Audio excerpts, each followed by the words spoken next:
Assalamualaikum warahmatullahi wabarakatuh. Kami dari kelompok 1 yang terdiri dari Adinda Thalia Salsabila, Aditya Revansya, Khoiri Cindy, Davis Ardana, dan yang terakhir Gali Wahyu Rekno Ningtyas. Kelompok kami akan menjelaskan materi tentang teori asal-usul kehidupan yang terdiri dari yang pertama ada teori abiogenesis atau generatio spontanea, yang kedua ada teori biogenesis, yang ketiga adalah evolusi kimia. Saya Adinda Thalia Salsabila akan membacakan 3 bagian. Yang pertama adalah teori abiogenesis.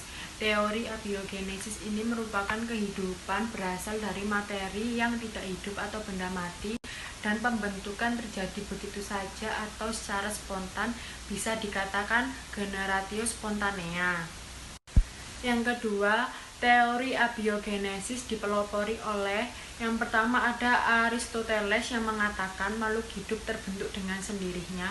Yang kedua, Anthony van Leeuwenhoek pada tahun 1622 sampai 1723 yang mengatakan makhluk hidup terjadi begitu saja. Yang ketiga, John Needham pada tahun 1712 sampai 1781 mengatakan kehidupan baru dapat timbul dari barang mati. Yang ketiga adalah teori biogenesis. Teori biogenesis ini adalah kehidupan berasal dari makhluk hidup sebelumnya. Tokoh pendukung biogenesis ada 3. Yang pertama adalah Francesco Redi pada tahun 1626 sampai 1697. Yang kedua ada Lazarus Spallanzani pada tahun 1727 sampai 1799.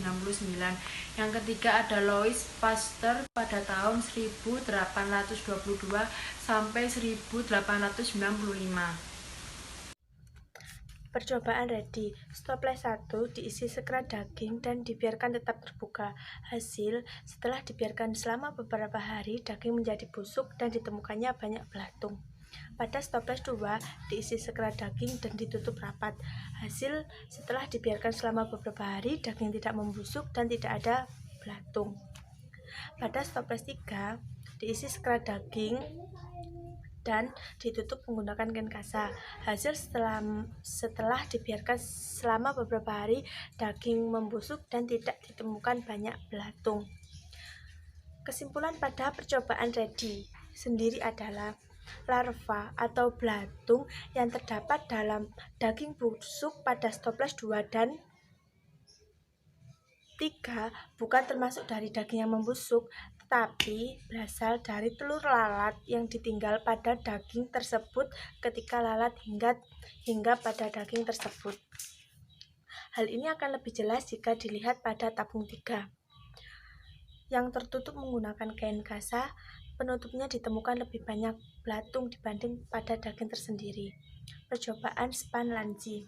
Labu 1 diisi menggunakan kaldu mendidih, dibiarkan kebuka. Hasil, setelah 1 minggu, air kaldu menjadi keruh dan timbul bau busuk, mengandung banyak mikroza. Labu 2 diisi air kaldu pendidihan, ditutup rapat dan diolesi parafin selagi panas. Hasilnya, air kaldu itu tetap jernih, tidak timbul bau, tidak mengandung mikroba. Assalamualaikum warahmatullahi wabarakatuh. Nama saya Aditya Revansya. Nah, di sini saya akan menjelaskan 3 bagian, yaitu ada kesimpulan dari percobaan Spallanzani, yang kedua ada note atau catatan, dan yang terakhir yang ketiga ada percobaan Pasteur. Kesimpulan percobaan Spallanzani. Mikroba yang ada di dalam kaldu bukan berasal dari air kaldu tersebut, tetapi berasal dari kehidupan di udara.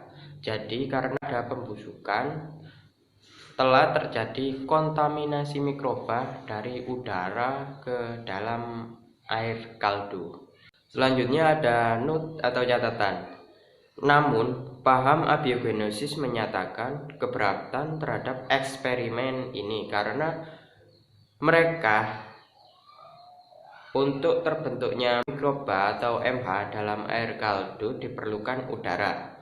Dengan pengaruh udara tersebut, maka terjadilah generatio spontanea. Nah, yang terakhir ada percobaan Pasteur.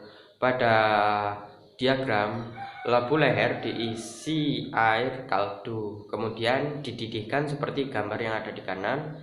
Kemudian air kaldu steril dalam keadaan jernih. Lalu dibiarkan beberapa hari dalam posisi tegak. Air kaldu tetap jernih, kemudian dimiringkan. Air kaldu menyentuh udara luar melalui mulut pipa leher angsa. Selanjutnya dibiarkan beberapa hari dalam posisi tegak, yang akhirnya air kaldu berubah menjadi keruh. Nah, gambarnya seperti yang ada di kanan tersebut. Air kaldu disterilkan, ditembus pipa berbentuk leher angsa. Selanjutnya air kaldu tetap bebas dari mikroba. Selanjutnya labu dimiringkan sampai kaldu keluar ke ujung pipa. Yang terakhir, karena dimiringkan, air kaldu menjadi keruh dan penuh mikroorganisme. Nah, seperti itulah percobaan Pasteur menurut kelompok saya. Kesimpulan teori biogenesis. Berdasarkan hasil percobaan Reddy, percobaan Spallanzani, dan percobaan Pasteur tersebut, maka tumbanglah paham abiogenesis, dan muncullah paham atau teori baru tentang asal-usul makhluk hidup yang dikenal dengan teori biogenesis. Teori ini menyatakan 3 hal. Yang pertama, omne vivum ex ovo, yang artinya setiap makhluk hidup berasal dari telur. Yang kedua, omne ovum ex vivo, yang artinya setiap telur berasal dari makhluk hidup. Dan yang ketiga, omne vivum ex vivo, yang artinya setiap makhluk hidup berasal dari makhluk hidup yang sebelumnya.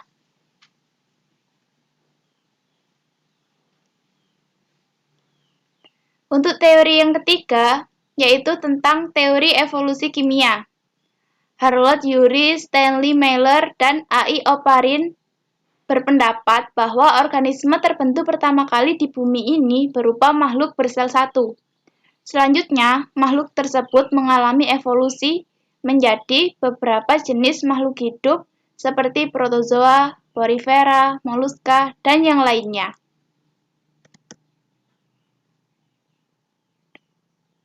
Harold Urey mengungkapkan pendapatnya bahwa terbentuknya makhluk hidup dari berbagai molekul zat di atmosfer didukung oleh kondisi-kondisi sebagai berikut. Untuk kondisi yang pertama, yaitu terjadi karena tersedianya molekul-molekul metana, amonia, uap air, dan hidrogen yang sangat banyak di atmosfer bumi. Untuk kondisi yang kedua, yaitu terjadi karena adanya bantuan energi yang timbul dari aliran listrik halilintar dan radiasi sinar kosmis yang menyebabkan zat-zat tersebut bereaksi membentuk molekul zat yang lebih besar. Metana, NH2, amoniak, NH2, gas hidrogen, H2O, uap air. Eksperimen Miller dapat memberikan petunjuk bahwa satuan-satuan kompleks di dalam sistem kehidupan seperti lipida, karbohidrat, asam amino, protein, nukleotida, dan lain-lain dapat terbentuk dalam kondisi abiotik. Sekian dari saya. Wassalamualaikum warahmatullahi wabarakatuh.